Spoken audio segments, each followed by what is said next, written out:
May tanong, partner Carlos, saan ba, ano ba ang ano? Sino ba may kasalanan? Yung umasa o yung nagpaasa?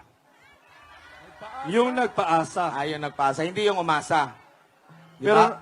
pero napakasakit, Kuya Eddie, dahil nga nabudol nga tayo. Oo nga. Sa mga matatamis na mga pangako. Marami bang nasaktan sa matamis na pangako?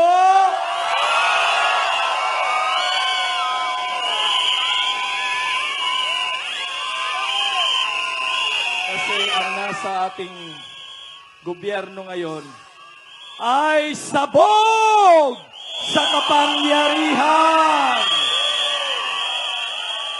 Nabanggit na kanina ni partner Jason, yung tumatak sa taong bayan, yung 20 pesos na kada kilo ng bigas. Yes. Ang sabi ni partner Jason, meron naman daw 1/4. Tama naman talaga siya. Meron namang 20 pesos nakalagay sa sachet.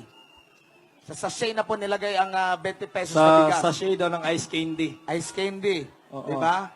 Tapos, isa pa sa mga ipinangako ngayon ng ating pamahalaan, yung 1 milyong pabahay kada taon.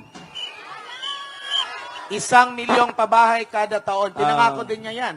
So sana yung 1 milyong pabahay, naging 1 milyong pagmahay. Oh.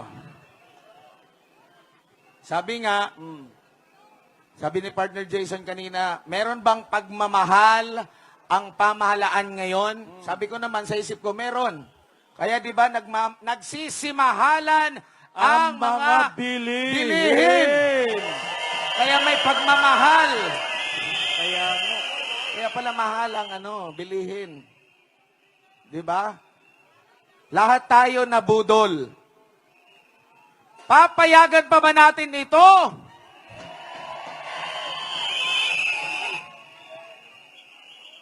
Tapos kung sino pa yung mga nasa kapangyarihan, sabi nga ng isang expose, para kang naglagay ng vampira or Dracula sa blood bank. Ayan. Yung nagbabantay ng pera ng bayan na blood bank, ang nilagay daw doon na in charge, vampira. Papayagan ba natin ng ganyan? Ang nakakasakit dyan, kapartner Admar, wala man lang tumindig dyan sa Kongreso. Wala na ba tayong matitino dyan ng mga kongresista na manindigan? Nabusalan na ba? Ginigipit ba sila?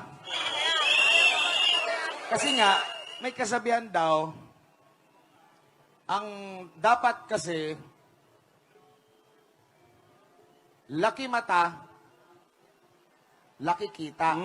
Di ba? Yan yung tama, di ba? Laki mata, Laki kita. laki kita.